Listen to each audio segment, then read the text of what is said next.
बोलिए मानस राज श्री परम गुरुदेव महाराज की, पूज्य श्री नमो जी की, जगत जननी माँ मुक्तेश्वरी जी की, माँ श्री जी की, परम पूज्य दिव्य आत्माओं एवं मेरे ही स्वरूपों, लाइट खोल दे। ये बड़े सौभाग्य का दिन है जो आज परमपिता परमेश्वर की कृपा से, पूज्य नमो जी की चरण कमलों की कृपा से हमें ये शुभ अवसर प्राप्त हुआ है, जिससे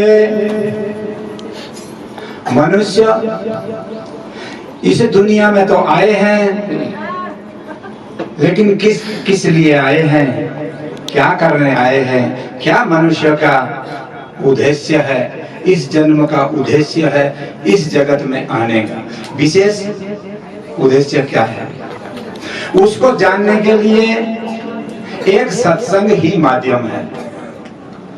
जब मनुष्य सत्संग सुनेगा तब ही उसे उस सत्य का अनुभव होगा, उस सत्य को जान पाएगा। कौन सा सत्य? सत्य क्या है? ये जगत सत्य है या जीवन सत्य है? क्या सत्य है? आत्माओं, सत्य वो है जो हमको इस दुनिया में भेजता है और इस दुनिया से ले भी जाता है, वो है परम सत्य। जीवन के साथ सत्य मृत्यु है, क्योंकि वो आनी हानि है, उसको कोई नहीं टाल सकता। तो उस सत्य जानने के लिए ही सत्संग में जाना चाहिए। सत्संग के लिए कहा है, षठ सुधरे सत्संगति पाई। तुलसीदास जी लिखते हैं, षठ सुधरे सत्संगति पाई, पारस परस उदात सुहाई। मूर्ख से मूर्ख प्राणी भी यदि बार बार तो सज्जन बन जाता है। जैसे हम सब लोगों ने इतिहास पढ़ा है, रामायण को जानते हैं, महाभारत को पढ़ा है, सब चीज समझते हैं। प्रत्येक प्राणी ज्ञानी है, ऐसा कोई नहीं है जो ज्ञानी ना हो। अपने लायक सब ज्ञान रखते हैं, लेकिन एक ज्ञान ऐसा है जिससे हम अनभिज्ञ है। वो क्या है कि दुनिया का सारा ज्ञान हम जानते हैं, दुनिया की सारी बातें हम जानते हैं, जीने का मरने का वो भी जानते हैं कि मरना है, लेकिन एक बात को नहीं जानते कि हम इस दुनिया में क्यों आते हैं और क्यों चले जाते हैं।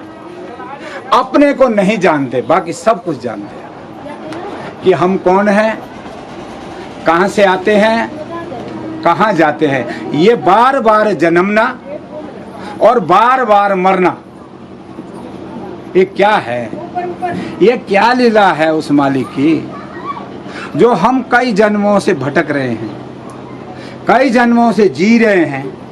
सब कुछ करने के बाद, ऐसे महल अटारियां बनाने के बाद फिर चले जाते हैं। ऐसा क्यों है? ऐसा क्या बात है जिससे कि हम नहीं समझ पाते हैं? तो उसके लिए पूज्य श्री नमो जी ने, एक समय की बात है, देहरादून में हमारे निजी आवास पर पूज्य श्री नमो जी पधारे। 2-3 दिन के लिए महाराज जी ने मुझको कहा, मंगल कर हम आपके घर आ रहे हैं, थोड़ा देहरादून इधर उधर घूमेंगे। मैंने कहा ठीक है महाराज, स्वागत है। तो जब महाराज जी आए तो दूसरे दिन हम बुद्ध टेम्पल, वहाँ पर क्लेमेंट टाउन में एक रमणीक स्थान है, बुद्ध भगवान के मंदिर है वहाँ बने हुए, तो वहाँ पर हम सब लोग चले गए महाराज जी के साथ। तो वो मंदिर ऐसा है,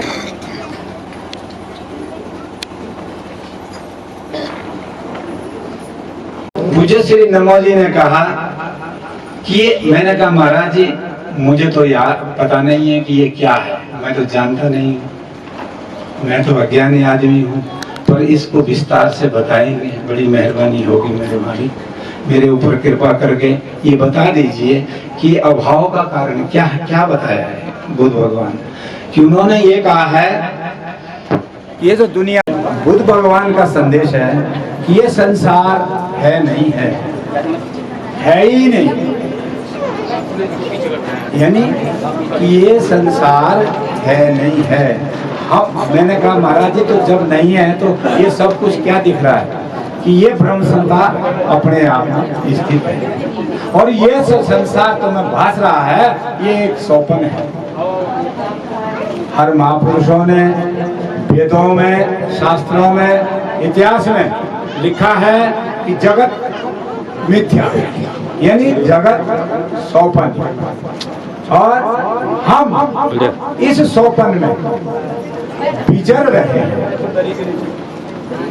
तो आत्माओं, जब महाराज जी ने ये कहा तो फिर मैंने महाराज जी से पूछा, महाराज जी तो जब ये संसार स्वप्न है तो हमको किस प्रकार से इस दुनिया में रहना चाहिए, क्या हमको करना चाहिए? ना तो हम ध्यान कर सकते, ना हम भजन कर सकते, क्योंकि इस महामारी में हमारे पास इतना समय नहीं है कि हम ध्यान में 2-2, 3-3 घंटे बैठ सकते, ना सुबह बैठ सकते, ना शाम को बैठ सकते। साधना का मार्ग तो बहुत कठिन कहा है। पूज्य श्री नमो जी ने पता क्या कहा था, ध्यान से सुनिए आप। महाराज जी ने कहा जो व्यक्ति पूर्ण निष्ठा से गुरु के कहे हुए वचनों पर चलेगा और जीते जी अपने को जीते जी मोक्ष को प्राप्त हो जाएगा, तो उसकी 14 पीढ़ी तर जाती है। 7 पीढ़ी पिछली, जो व्यक्ति योगी पैदा होता है, जिस कुल का व्यक्ति योगी पैदा होता है और मोक्ष को प्राप्त होता है, गुरु आज्ञा का पालन करता हुआ मुक्त होता है संसार बंधनों से भी और जन्म मरण से भी, तो उसकी जो है 7 पीढ़ियां पीछे की तरती है, 7 पीढ़ियां आगे की तर जाती है। और तो मैंने कहा महाराज जी हम तो तुच्छ प्राणी हैं, हम तो जगत के कीड़े मकोड़े जैसे हैं। तब कहा महाराज जी ने कि जिस कुल में महापुरुषों का जन्म होता है, महापुरुष का जन्म जिस कुल में होता है, उस कुल की 21 पीढ़ियां तरती है। समझ रहे हैं आप लोग, सुन रहे हैं मेरी बात को? जो पूज्य श्री नमो जी ने कहा कि जिस कुल में महापुरुष जन्म लेते हैं, उस कुल की 21 पीढ़ियां तरती है। 7 पीढ़ियां पिछली और 14 पीढ़ियां आगे। वो चाहे कुछ भी ना करे, भजन करे ना करे, फिर भी उसके तप से, उस महापुरुष के तप से वो तर जाते हैं। तो आत्माओं, जब पूज्य श्री नमो जी ने ऐसा वाक्य कहा है, तो इस सेवक का उस वक्त क्या हुआ कि जितना अहंकार था, जितनी भी समझ थी, जो भी विचार थे, वो श्री चरणों में चढ़ गए। उसके बावजूद सोचने की, विचारने की कोई गुंजाइश नहीं रही। तो महापुरुषों के कथन के अनुसार अब सोच लो। अच्छा, फिर महाराज जी ने कहा जो व्यक्ति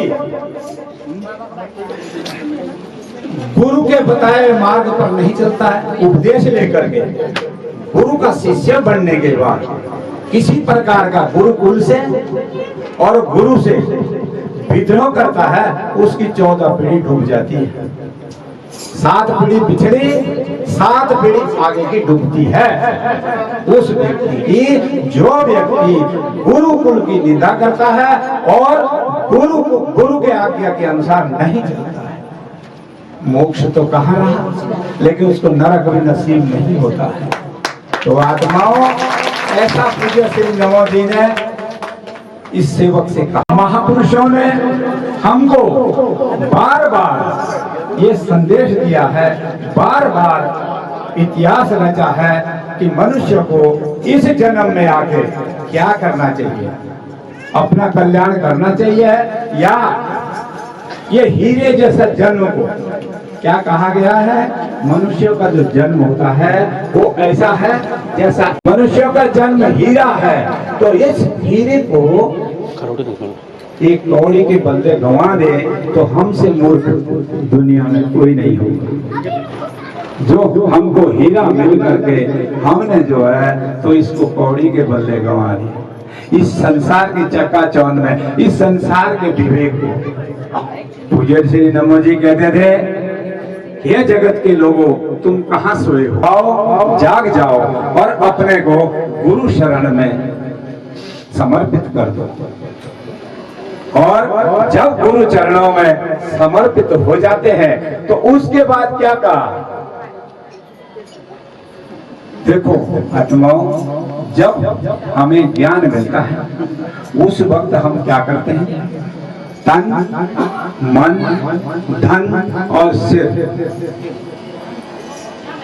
सब कुछ श्री चरणों में समर्पित कर देते हैं। और हम खुद इस वचन को कहते हैं कि महाराज, हमने अपना सर्वस्व श्री चरणों में चढ़ा दिया है। सेवा के अलावा, अपने को मिटाने के अलावा और कुछ नहीं बचता है। क्योंकि फिर भी ये सब कुछ झूठ बोलने के बाद भी यदि हम ये सोचे कि हम तो विवेकशील है, तो हमारी मूर्खता है। आत्माओं, दो प्रकार के मार्ग हैं संसार में, एक सगुण मार्ग और एक निर्गुण मार्ग। सगुण मार्ग में जो व्यक्ति चलता है वो पुण्य के पीछे भागता है कि मैं कथा यज्ञ दान पुण्य ऐसे कर्म करूं ताकि मेरा पुण्य बन जाए। तो पुण्य जानते हैं, छिने पुण्य मृत्यु लोके विशन्ति। क्या, जब पुण्य हो जाता है, पुण्य के बल में कहा जाता है स्वर्ग की प्राप्ति होती है। जब पुण्य छीन हो जाता है फिर वो धरती पर आ जाता है, ऐसा महापुरुषों ने कहा। और पुण्य कब तक रहेगा, तो उसके साथ साथ पाप भी इंसान जरूर करता है। लेकिन निर्गुण मार्ग ऐसा है जिसमें पुण्य और पाप की कोई जगह नहीं है, वो सिर्फ अपनी अस्थि को मिटा देता है।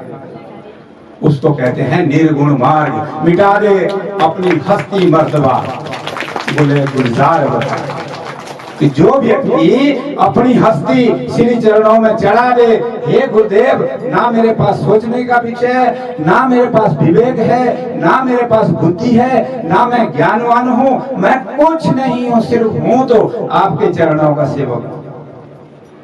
मेरी नैया पार लगा, मुझे इस आवागमन से बचा दे, मुझे इस जन्म मरण की खाई से बचा दे। बार बार जन्मा हूँ, करोड़ों जन्म लिए हैं, गधा कुत्ता सुअर आदि योनियों में भटका हूँ, अब तो मनुष्य का जन्म आपने दिलाया, तो अब कृपा करके मेरे कृपालु मुझको जो है इस भवसागर से पार करा दे।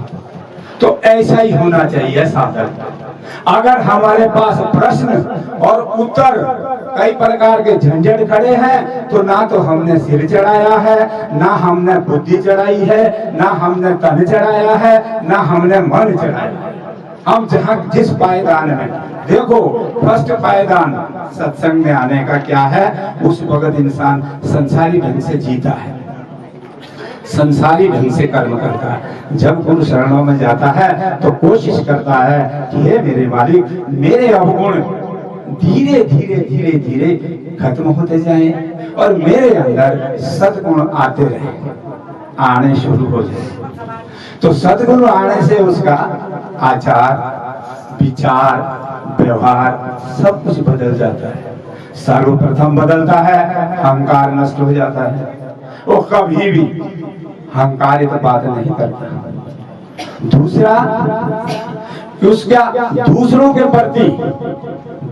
के प्रति निंदनीय भाव नहीं रहता है। वो भी उसका नष्ट हो जाता है। वो समस्त प्रेमियों को, समस्त जगत को, चाहे वो प्रेमी है चाहे जो नहीं है, फिर भी उसके अंदर परमात्मा है, उसका उसी प्रकार से वो सम्मान करता है, चाहे वो दुर्जन है चाहे वो सज्जन है। तो आत्माओं, दूसरा गुण ये भी आ जाता है। तीसरा गुण इंसान में आता है जो असुरी प्रवृत्ति थी, किसी को गाली देना, किसी के साथ बुरा करना, किसी को पराया समझना। सबसे बड़ा अपराध क्या है? सबसे बड़ा दोष जिस व्यक्ति ने अपने अंदर परमात्मा को पा लिया, देखो परमात्मा पाने का एक सबूत दिखाने का कोई सर्टिफिकेट नहीं है, वो अनुभव की चीज है। जिसने वो अनुभूति की है उसके लिए चाहे कितना ही बड़ा दुश्मन हो वो भी अपना है, उसके प्रति भी वो बैर भाव नहीं रहेगा कभी भी नहीं। तो आत्माओं, ये लक्षण गुरु महाराज हमारे अंदर तभी आते हैं, गुरु महाराज की कृपा तभी होती है जब हम सत्संग में जाए, अपने को मिटाने की कोशिश करें।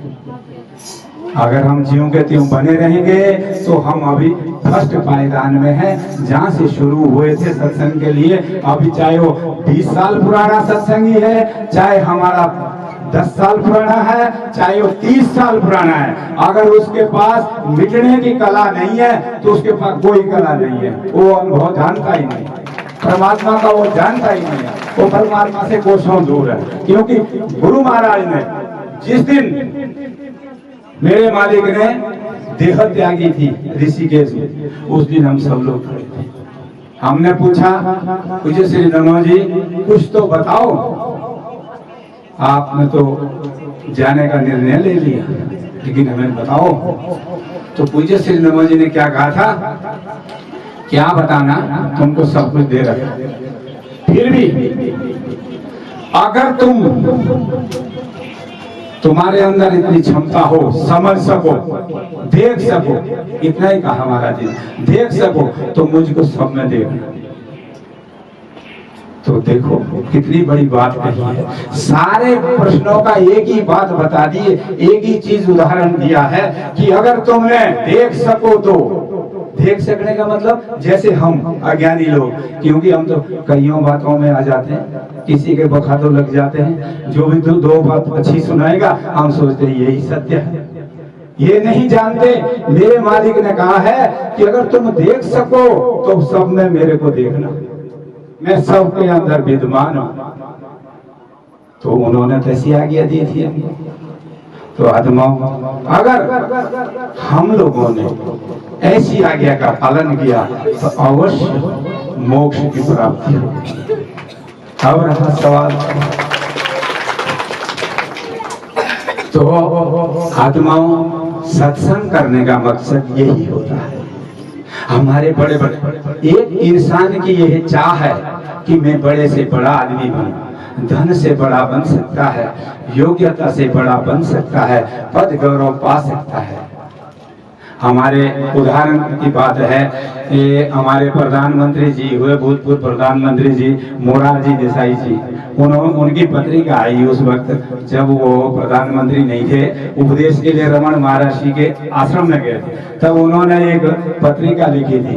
उन्होंने कहा, भारत का मैं कलेक्टर से लेकर के प्राइम मिनिस्टर तक हुआ हूं, लेकिन उन पदों पर मुझे वो सुख शांति नहीं मिली जो रमन महर्षि के आश्रम में आके मिली है। वो सुख मुझे वो प्रधानमंत्री की गद्दी में नहीं मिला। तो आत्माओं, तो हमारी सोच क्या है? अपनी सोच के बारे में सोचो कि हमारी सोच क्या है, हम क्या चाहते हैं बनना। ऐसे जन्म तो हमारे असंख्य हो चुके हैं, पहले भी हो गए, धनवान हुए, हम निर्धन भी हुए, भीख मंगे भी हुए, और कीड़े किटमिर, गधे कुत्ते सुअर आदि भी हुए हैं। लेकिन इस वक्त ये हीरा जन्म मिला है, इसको व्यर्थ मत गंवाइए, इसको व्यर्थ मत गंवाइए। श्री चरणों की कृपा बरस रही है, उसका पान करिए, उस कृपा पर चलिए, उसके आधार पर करिए। कोई भी काम कार्य हम करते हैं वहां पर देख दिए महाराज जी ने हर किताब में, हर भजन में अपना प्रवचन लिखा है। हर किताब में, हर भजन में पूज्य श्री नमो जी के प्रवचन है, एक एक शब्द में कि इंसान को क्या करना चाहिए। लेकिन हम क्या करते हैं, उनको सिर्फ एंजॉय के लिए गाते हैं, उस पर मनन नहीं करते हैं, जीवन में नहीं उतारते हैं उन शब्दों। एक भजन है लिखा हुआ, उसमें एक शब्द मुझे थोड़ा याद है, उसमें कहा है आनंद है, आनंद, ऐसा ही कुछ भजन है। उसमें कहा भला रहा ना बुरा रहा है। जब हमारी जिंदगी में भला और बुरा दोनों ही खत्म हो जाएगा, ना तो भलाई की इच्छा होगी ना बुराई की, दोनों ही नष्ट हो जाएंगे, तभी तो आनंद है। उस भजन का ऐसा ही अर्थ है कि भला रहा ना बुरा रहा। अगर हमारे पास भलाई भी है और बुराई भी है, सब पल्ले में है, तो सत्संग के पायदान से अभी हम नीचे हैं, हम ऊपर नहीं है। तो आत्माओं, समय का अभाव है, बीच बीच में हमारे भजन करने वाले भी इंतजार कर रहे हैं, सत्संग की चर्चा भी चलती रहेगी, हमारे वक्ता लोग भी करते रहेंगे। हाँ, एक सूचना अवश्य देनी है कि आगामी इसके बाद पूज्य माता जी का जो कार्यक्रम है क्षेत्र स्तर पर, वो हमारे नेटवाड़ में गैचान गांव पड़ता है। वहां पर रांगड़ जी ने 3 को शनिवार है, 4 को रविवार है, 3-4 जून का कार्यक्रम निश्चित हुआ है। तो आप सभी लोगों से निवेदन है कि सभी भाई बहनें, सभी गुरु भाई, अन्य लोग भी जो भी उस आनंद को प्राप्त करना चाहते हैं, जो अपना कल्याण करना चाहते हैं, वो अवश्य वहां उस दिन पहुंचे। 3 तारीख को दूर दराज के लोग वहां पहुंचेंगे, 4 तारीख को इसी तरह दिन को भजन कीर्तन होंगे, शाम को